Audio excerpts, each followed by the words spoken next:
Assalamualaikum warahmatullahi wabarakatuh. Kembali lagi Sobat Itjen bersama saya di dalam acara Bincang Pengawasan. Pada episode kali ini kita telah kedatangan narasumber yang sangat expert di bidangnya. Beliau merupakan Kepala Subbagian Tata Usaha pada Inspektorat Wilayah 4 Inspektorat Jenderal Kementerian Agama. Di samping saya telah ada Ibu Ade Irma Solihah. Assalamualaikum Bu. Waalaikumsalam warahmatullahi wabarakatuh. Seperti yang telah saya jelaskan tadi, beliau merupakan Kasubag Tata Usaha di Inspektorat Wilayah 4 yang bertugas untuk mengelola administrasi pada Inspektorat Wilayah 4. Perlu diketahui, Inspektorat Wilayah 4 ini menaungi beberapa satker dan provinsi yang ada di Indonesia, yakni dari Sumatera ada Bengkulu, Jambi, Bangka Belitung. Kemudian di Pulau Jawa ada DKI Jakarta, Jawa Tengah, Kalimantan Barat. Di Sulawesi ada Provinsi Sulawesi Selatan. Di timur ada Papua Barat, dan geser sedikit ada Nusa Tenggara Barat di agak tengahnya gitu. Dan untuk eselon satunya Inspektorat Wilayah 4 menaungi Inspektorat Jenderal sendiri, kemudian ada Sekretariat Jenderal dan Bimas Katolik. Jadi itu sedikit tentang Inspektorat Wilayah 4, dan di samping saya ini ada Ibu Ade yang bertugas untuk mengelola dan mengadministrasi terkait hal-hal yang bersangkutan dengan pengawasan yang ada di Inspektorat Wilayah 4. Bu, gimana Bu kabarnya Bu? Baik, alhamdulillah. Tapi agak sedikit dingin ini. Ya mungkin karena udah sore ya? Dan tadi ada hujan juga Bu ya di sini. Betul, Ya, kedinginan. betul. Mas Mungkin- Daus kedinginan nggak? Dan ini Bu, mungkin untuk bisa lebih dekat dan Sobat Itjen bisa kenal Ibu lebih jauh, mungkin Ibu bisa memperkenalkan diri Bu. Mungkin dari akademis dulu. Mungkin Ibu, perjalanan akademis Ibu dari dulu sekolah sampai sekarang gimana perjalanan akademisnya? Baik, terima kasih Sobat Itjen. Assalamualaikum warahmatullahi wabarakatuh. Selamat sore untuk semuanya yang berada di zona Indonesia bagian Barat. Saya Ade Irma Solihah saat ini diamanahi tugas sebagai Kepala Subbagian Tata Usaha di Inspektorat Wilayah 4. Tadi diminta apa, kronologis, historis tentang akademik ya? Iya. Akademik saya lahir di Ciamis ya, tapi menamatkan S1 di Jakarta. Itu tepatnya tahun 2001 ya. 2001 itu keluar dari UIN Jakarta, jurusan psikologi. Masuknya sebetulnya masih belum UIN ya waktu itu, masih IAIN. Iya, jadi masuknya IAIN tapi lulusnya sudah UIN. Iya. Kemudian tahun 2008 saya lulus psikologi juga, tapi di Universitas Persada Indonesia, YAI di Salemba ya, gitu. Jadi sampingnya UI itu. Iya. Kemudian tahun 2015 akhir ya, 15 akhir itu 2016 awal itu saya menamatkan kuliah S3 di Universitas Negeri Jakarta. Mungkin itu saja cukup ya. Cukup. Jadi Iya. Sobat Itjen yang bisa mengenal gitu latar belakang pendidikan Ibu Ade ini Bu ya. Dia sekarang udah dokter ya Bu. Ya, Jadi dokter psikologi Bu ya.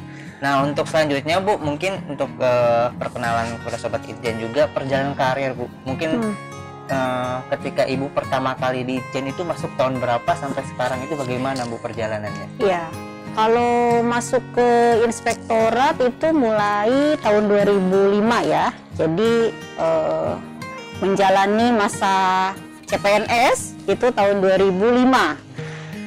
Kemudian di tahun 2005 sampai dengan tahun 2007 itu kita CPNS ditempatkan disebar di subak-subak, kemudian ada juga yang di inspektorat regional kalau dulu, kalau sekarang inspektorat wilayah. Dulu sebelum 2016 itu namanya inspektorat regional. Nah, saya kebetulan waktu itu ditempatkan di Inspektorat Regional 4 juga gitu ya. Itu tahun 2005 sampai 2007. Kemudian dari 2007 saya ditarik ke sekretariat ya, ke sekretariat Itjennya. Jadi dan bersamaan tahun 2007 itu kita pindahan dari Gedung Tamrin ke Cipete gitu. Yang sekarang ini itu tahun 2007 ya. Saya ditarik dari Regional 4 ke Sekretariat Itjen di bagian Subbag Perencanaan ya. Itu sampai dengan tahun 2009 karena formasinya auditor, jadi diangkat sebagai auditor di tahun 2009. Nggak berselang lama ya, karena pada saat itu memang kondisi belum memungkinkan. Kalau auditor kan tugasnya dinas-dinas ya, keluar pergi-pergi terus ya, pergi-pergi gitu, karena memang saat itu pola penugasannya memang ya pergi-pergi dinas itu apa, cek fisik gitu ya, dinas ke lapangan. Waktu itu memang belum bisa memungkinkan untuk sedapat mungkin setiap kali penugasan, dan kebetulan waktu itu ada tawaran untuk tugas belajar. Akhirnya saya mendaftarkan diri untuk mengambil kesempatan tugas belajar. Jadi tahun 2010 sampai 2015 saya ngambil dulu tugas belajar. Jadi auditornya masih kurang pengalaman lah ya, tapi punya kesempatan untuk tugas belajar terlebih dahulu. Selesai di 2015-2016, balik lagi menjadi auditor di Inspektorat Wilayah 3 sampai dengan tahun 2018 bulan Juni. Nah, setelah bulan Juni waktu itu ada rollingan ya, kita dipindahkan ke Inspektorat Wilayah 1.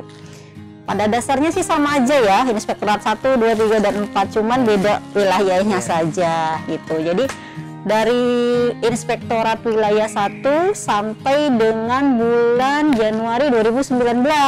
Nah, Februari 2019 baru saya diamanahi untuk memegang tugas sebagai Kasubag Tata Usaha di Inspektorat Wilayah 4. Jadi kalau saya lihat alurnya, ya, itu Mas, berawal dari Inspektorat Regional 4, sekarang di Inspektorat Wilayah 4 juga ya. Mungkin itu sebuah nggak jauh dari angka 4 ya, nggak jauh dari angka 4, karena kebetulan anak keempat juga ini. Cocok logi. Ya, cocok logi ya. Logi. Nah, Sobat Itjen, sekarang kita sudah bisa mengenal lebih jauh tentang latar belakang dan perjalanan karir dari Ibu Ade Irma ini. Nah, sekarang pada kesempatan bincang pengawasan episode kali ini kita akan membahas sebuah tema, yakni tentang urgensi laporan kinerja tahunan. Nah, laporan kinerja tahunan itu mungkin sebuah kewajiban bagi semua satker dalam rangka mempertanggungjawabkan apa yang telah dilakukan program kegiatan selama setahun berjalan itu tadi. Nah, sekarang untuk lebih detailnya kita langsung bertanya nih sama Bu Ade. Bu, apa sih laporan kinerja tahunan itu? Detailnya seperti apa gitu? Laporan kinerja tahunan berarti ada dua kata ya, laporan kinerja dengan tahunannya gitu. Mungkin sekarang kita harus paham dulu ya, mengerti dulu terkait dengan laporan kinerja. Laporan kinerja itu apa sih gitu. Nah, coba deh, kalau kita dengar kata laporan, pasti yang ada di gambaran kita itu apa? Berkas-berkas itu ya, buku, dokumen gitu ya, tulisan gitu ya. Nah, gitu ya, seperti itu ya. Memang begitulah adanya ya laporan kinerja. Nah, berarti laporan kinerja itu bisa kita definisikan secara garis besarnya sebagai sebuah bentuk dari pertanggungjawaban ya atas kinerja kita. Nah, kalau ada tahunan berarti selama setahun gitu. Ya, apa yang kita laporkan? Ya semua kinerja kita yang sudah kita laksanakan berdasarkan apa yang sudah direncanakan sebelumnya. Jadi kalau dalam instansi pemerintahan di kita ini, laporan kinerja ini memiliki urgensi yang sangat strategis. Kenapa?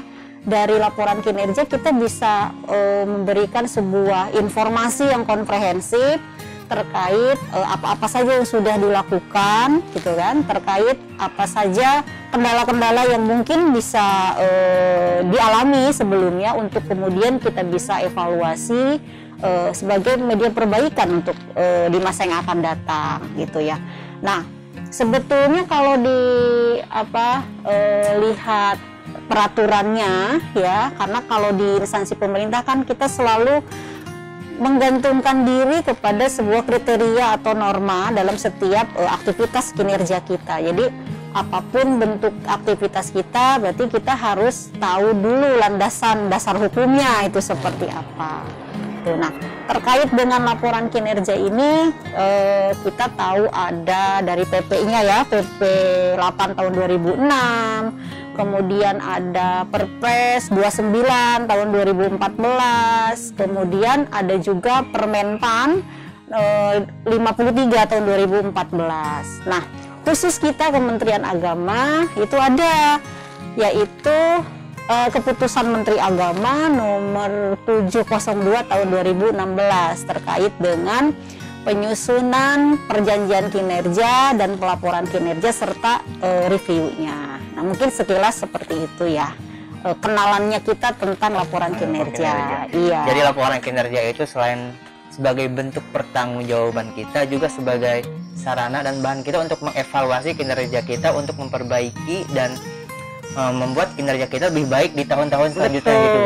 Iya. Jadi sebetulnya kalau dilihat dari KMA 702 2016 ya, laporan kinerja itu tidak hanya kita susun tahunan gitu. Sebetulnya ada laporan internnya ya, yaitu triwulan 1, triwulan 2, triwulan 3, triwulan 4. Baru setelah itu baru ada kinerja tahunannya. Jadi berjenjang per juga. triwulan itu harus ada laporannya. Itu seperti itu.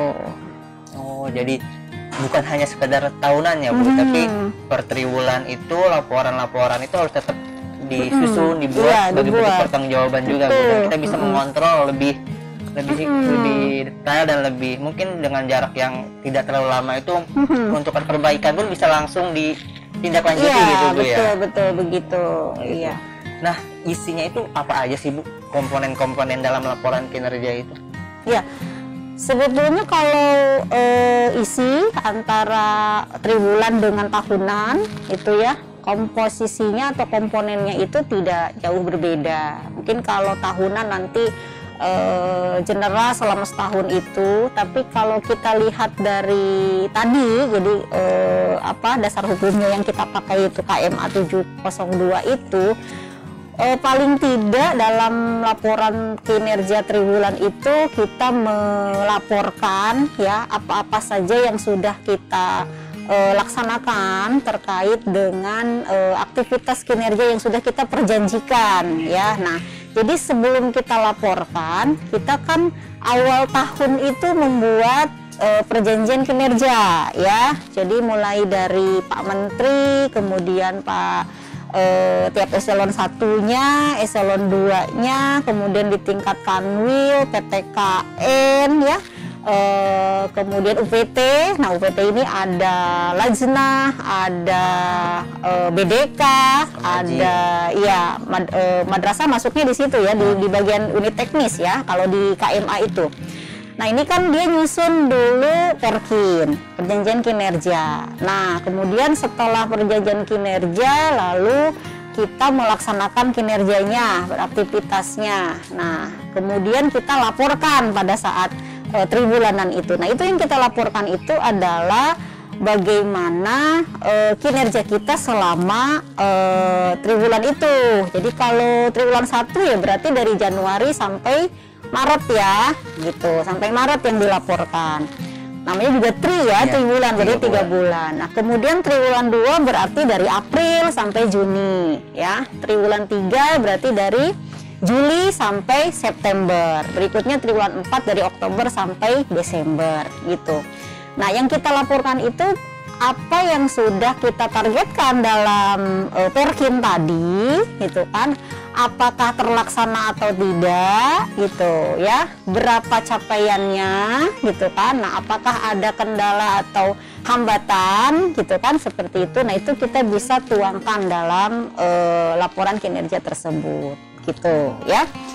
Nah yang paling penting sebetulnya dalam laporan kinerja itu adalah pengukurannya gitu ya. Jadi ada poin khusus tentang pengukuran kinerjanya gitu. Jadi kalau kita sudah merencanakan sesuatu, kita mau ngelaporin itu sebenarnya apa sih yang dilaporin ya? Yang dilaporin itu adalah bagaimana kita mengukur keberhasilannya kita, apakah sudah sesuai dengan rencana apa belum gitu ya. Yang diukur itu misalnya kita mau melaksanakan audit misalnya ya.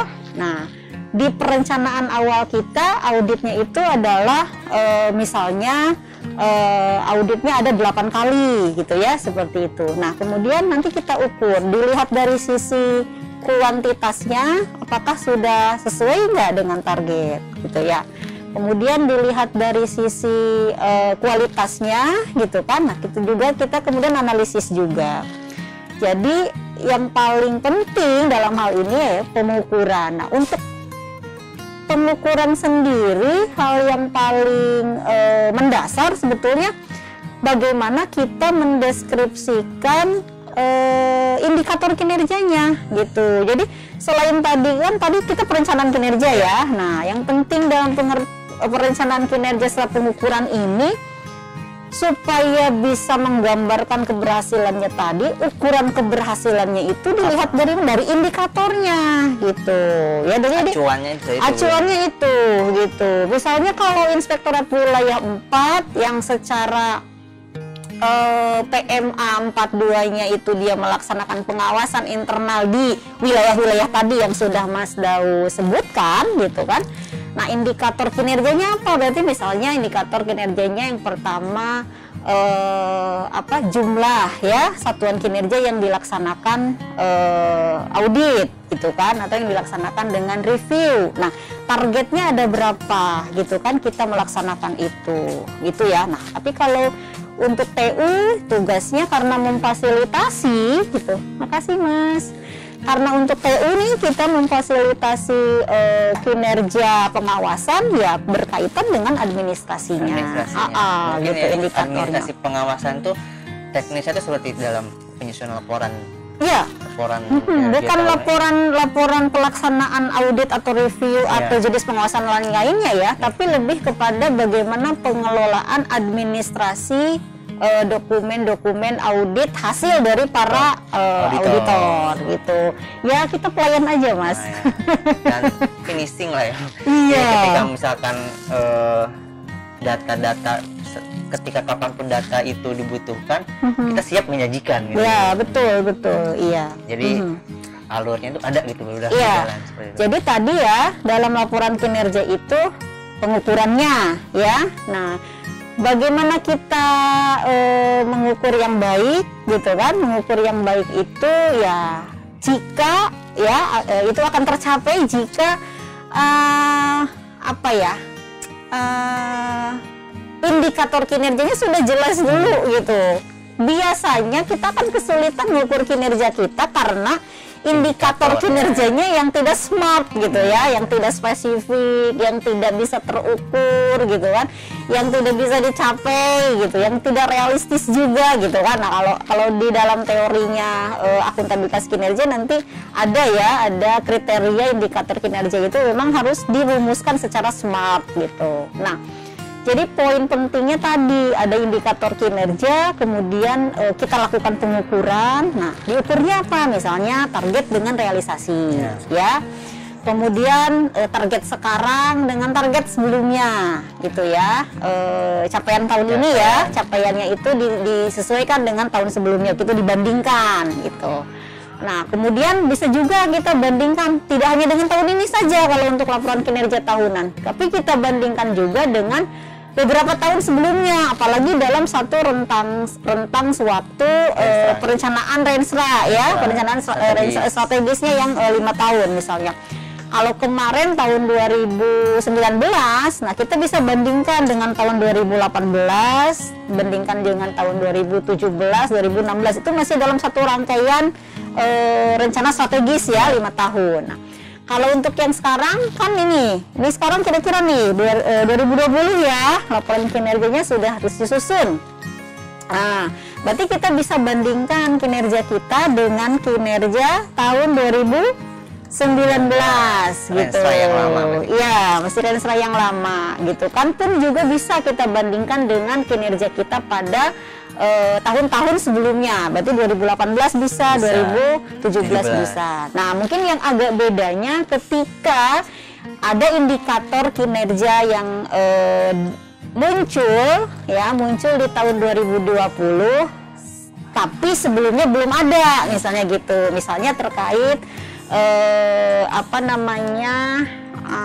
moderasi ya, itu kan belum ya, waktu 2016 itu belum gitu, baru ada di tahun yang sekarang ini gitu. Jadi mungkin perbandingannya hanya bisa dilakukan pada 1 tahun atau 2 tahun sebelumnya gitu ya. Itu, atau juga kita bisa bandingkan antara keberhasilan yang kita capai pada tahun ini dengan standar nasional gitu ya, seperti apa gitu kan. Misalnya tentang tentang kalau di PTKN ya, kalau PTKN kantor kita ada PTKN juga ya. Nah misalnya, kalau PTKN mau menyusun laporan kinerja, berarti dia juga harus membandingkan, menganalisis capaiannya itu dengan standar nasional terkait penelitian misalnya ya, dan lain sebagainya. Gitu kali ya. Jadi terkait laporan kinerja itu urutannya, alurnya itu sangat sistematis gitu, dari perencanaan sampai ke realisasi target kita apakah tercapai, kemudian seberapa besar capaian kita dan untuk kedepannya bisa dievaluasi. Iya. Seperti itu Bu ya. Jadi dan perannya strategis juga gitu Bu ya, untuk bisa menentukan arah kebijakan selanjutnya kedepannya juga Bu ya. Nah kan tadi Bu dibagi kan kalau tahunan itu tiap tahun, dan misalkan dari tiap tahun itu ada komponen yang di laporannya itu secara triwulan. Nah, untuk waktu penyampaiannya, misalkan yang tahunan nih Bu, kapan sih Bu waktu penyampaiannya itu, dan disampaikan kepada siapa? Pertanggungjawaban kita itu laporan. Iya. Kalau untuk waktu ya, untuk triwulan 1, tadi kan triwulan 1 kita menyampaikan laporan kinerja kita 3 bulan dari Januari sampai Maret ya. Nah, kapan disampaikannya ya? Berarti setelah Maret. Nah, kalau setelah Maret itu kan bulan April. Nah, hanya di sini yang perlu diingat oleh teman-teman mitra Inspektorat Jenderal, waktu penyampaiannya itu beda-beda tipis ya antara klaster-klaster satker kita nih. Kalau eselon 1 itu ya, eselon 1 itu agak lebih lama ya dibandingkan dengan eselon 2. Ada selisih waktu ya, sekitar 2-3 hari bedanya dibandingkan dengan eselon 2 ya, satker eselon 2, kemudian kanwil, PTKN, Lajnah ya, BDK dan madrasah gitu ya. Jadi kalau di di eselon 1 itu tanggal 19 April. Itu ya. Berarti triwulan 2-nya kan, triwulan 2 itu berarti April, Mei, Juni. Nah, berarti itu tanggal 19 Juli gitu. Triwulan 3-nya 19 Oktober gitu ya. Kemudian triwulan 4-nya, nah ini kan triwulan 4 kan sampai Desember. Nah, itu berarti nyebrang ke tahun berikutnya ya. Gitu seperti itu. Nah, untuk eselon 1 itu. Nah, sedangkan untuk eselon 2 ya, eselon 2 itu lebih lebih dulu. Karena kan dari eselon 2 nanti nyampein ke eselon 1 jadi ya, berjenjang, secara berjenjang. Nah, jadi untuk eselon 2 itu bukan 19 tapi tanggal 17 ya, 17 April untuk triwulan 1-nya, kemudian 17 Juli untuk eselon 2-nya gitu. Eselon 2 triwulan 2-nya, kemudian 17 Oktober untuk triwulan 3-nya gitu ya, seperti itu. Kemudian kan tadi ada eselon 1, eselon 2 ya, kemudian ada kanwil. Nah, kan kelas satker kita kan ada ya, ada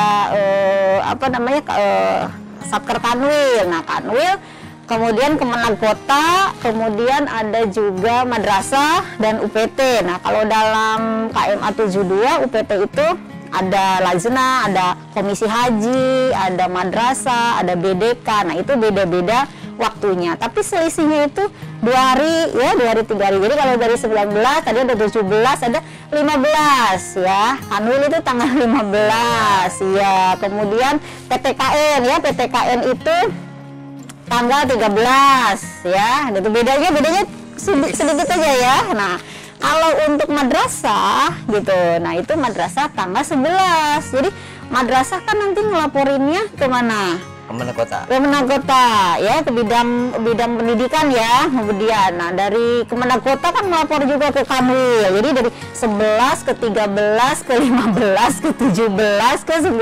Jadi secara berjenjang seperti itu. Nah, nanti gitu kan, nanti laporan kinerja Kementerian Agama gitu ya, sebelum diserahkan ke Menpan itu harus direview oleh APIP gitu ya, oleh Inspektorat Jenderal gitu ya. Jadi memang secara berjenjang disampaikannya ke bagian yang membidangi tentang organisasi dan tata laksana gitu kan. Tapi sekarang kan struktur kita juga ada perubahan ya, gitu kan ya, ada penyesuaian. Kemungkinan besar KMA 702 ini juga ya akan nanti ada penyesuaian barangkali seperti itu, gitu. Jadi terkait laporan kinerja tahunan ini merupakan kewajiban seluruh satker ya, Bu. Satker, terutama kita berbicara di Kementerian Agama, seluruh satker yang ada di Kementerian Agama seluruh Indonesia. Jadi semua punya tanggung jawab masing-masing gitu untuk menyelesaikan, untuk menyusun dan untuk melaporkan laporan kinerja itu tepat waktu dan sesuai dengan kriteria yang harus dipenuhi seperti itu ya. Mungkin Ibu, pertanyaan terakhir saya untuk kesempatan bincang pengawasan hari ini, apa Bu pesan Ibu untuk seluruh satker dan seluruh ASN di Kementerian Agama ini? Mungkin bisa disampaikan, Bu. Pesannya singkat saja ya. Kadang-kadang kita masih cenderung memiliki sikap yang menyepelekan ya, menyepelekan terkait dengan laporan ini gitu. Jadi mungkin kadang-kadang laporan ini dianggap tidak bermakna gitu ya, sehingga banyak sekali gara-gara tidak ada laporan gitu kan, gara-gara tidak ada laporan maka sebetulnya kinerja kita justru dipertanyakan gitu kan ya. Jadi pesan saya ya, mari kita semuanya untuk bisa lebih aware lagi terkait dengan penyusunan laporan ini. Jadi tidak hanya pandai kita untuk membuat rencana, tidak hanya kita pandai untuk melaksanakan semua rencana kita, tapi juga kita harus membuktikan ya pertanggungjawaban apa yang sudah kita lakukan, apa yang sudah kita kerjakan ini dalam laporan kinerja ini gitu. Mungkin itu saja.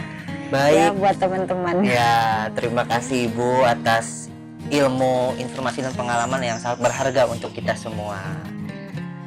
Baik, Sobat Itjen, demikian bincang pengawasan episode kali ini. Semoga dapat bermanfaat untuk Sobat Itjen semua. Sekian, wabillahi taufiq wal hidayah. Wassalamualaikum warahmatullahi wabarakatuh.